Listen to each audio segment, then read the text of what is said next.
start the diagnosing procedure? If that's the case, fear none, because today I'm going to show you how the system works and how you can diagnose problems with it. Now in this video we're going to be working on this 2012 Hyundai Elantra, but since the shifting setups are very similar, you should be able to use the information in this video to work on any car, year, make, and model.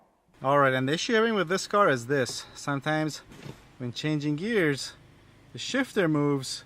As you can hopefully see, the indicator light stays in the previous position or goes up one delayed. Kind of funky. Alright, so we'll leave this shifter in this position and try to find out whether our transmission is in neutral or drive. And we do that by simply taking our foot off the brake. And we're driving. Alright, so here's how the whole setup works. So first you get your shifter assembly, obviously. Then from there, your shifter assembly is connected through your shifter cable to the shifting mechanism that's on your transmission.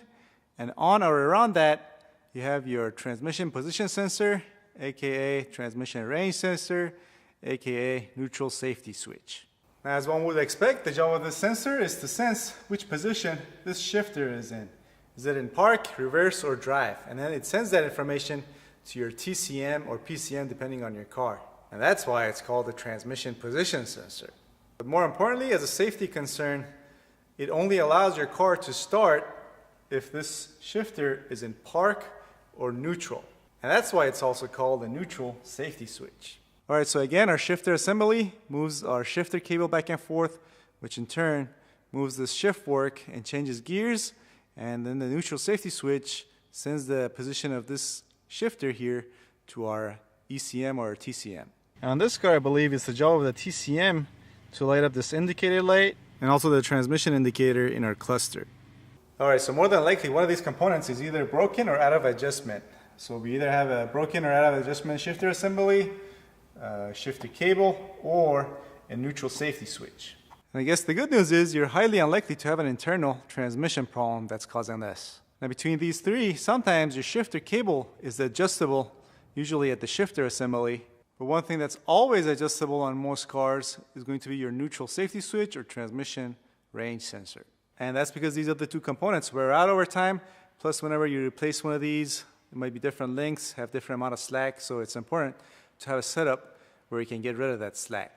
So what we're going to do is to go have a look-see at our neutral safety switch, which on this car is going to be on top of our transmission here, right underneath this air filter housing, I believe. But if you have a rear-wheel drive or an all-wheel drive car or truck, the neutral safety switch is going to be more than likely on the sides of your transmission, which you can probably access from underneath the car. First, we'll undo these two clamps. And next, we'll undo this clamp that's attaching the top air filter box to this inlet hose. Make sure this is loose. And now, we should be able to get this out of here and our air filter. So next we're going to remove this bottom piece that's held in place by these three bolts that you can see right here.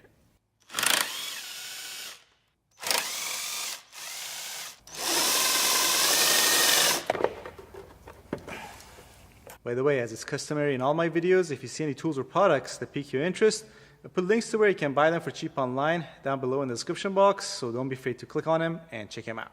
Alright, so here's a closer look. Here's our transmission position sensor or neutral safety switch.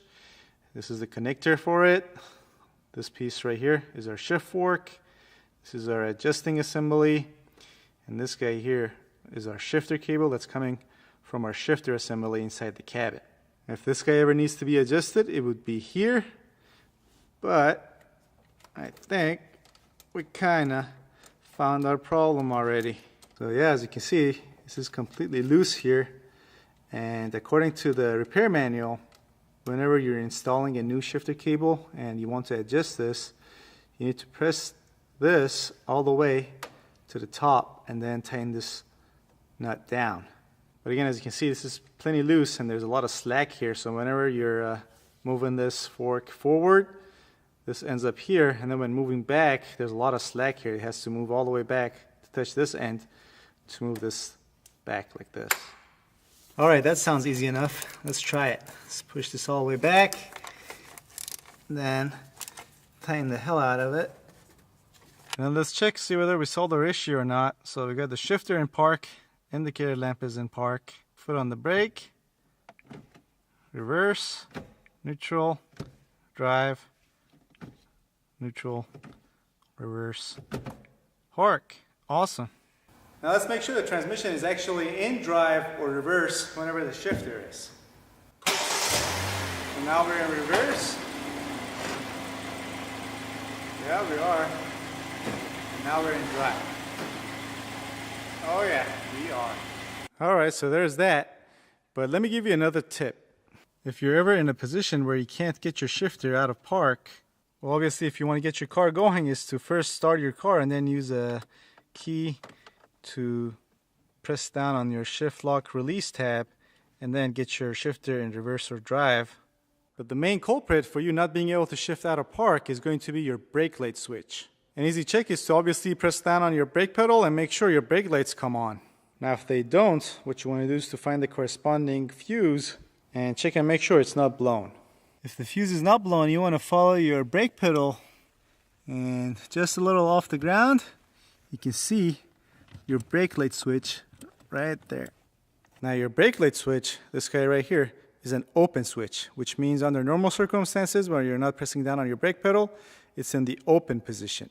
And we'll usually have two wires going to it again. One is going to carry constant voltage, and then whenever you press down on your brake pedal and you push this out, this piston moves out, closing the circuit here, and then from there it allows for 12 volts to pass through your brake light switch to your brake lamps. But not just your brake lamps, it is also going to allow voltage to be supplied to your shifter release switch or solenoid, which is going to allow you to move your shifter out of park. You guys bored yet? I know this guy is.